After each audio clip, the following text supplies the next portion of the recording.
Maphodisa le masole ba ngaile maemo a boso bja go tonya ka lesolo la go lota mehlala ya dithoto tšeo di utswitswego ka boiketlong Sebokeng mabenkeleng kgoparara a ka Thabong.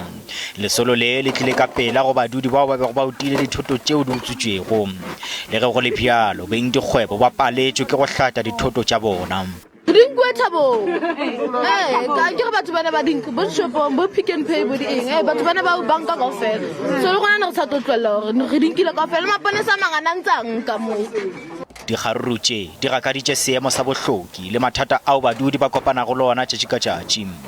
Bontši bja badudi mo ke bao ba hlokago mešomo go rialo ba bolaya ke tlala. Mme yo wa bana ba babedi o re barwa ba gagwe ba tlile le dijo tšeo di tšwerego nakong ya ge go hulwa mabenkele ka ge go be go sena le selo sa go iša maleng. Ke dijo ne re tlo ja ka tlung ga re na tsona a ke sebetse ke dula le bona ba le two.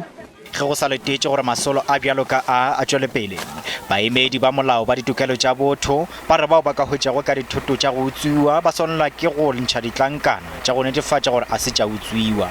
In terms of the seizure of, property or the alleged looted goods, the person who's in possession of that property will actually have to prove, ownership or legitimate possession of that property. Makala a mangwe a ipiletša gore dijo tšeo di thupilwego di abelwe bao ba e tlhokelago. It has been a concern for almost all of us that why are the goods that are collected from the looters are being destroyed.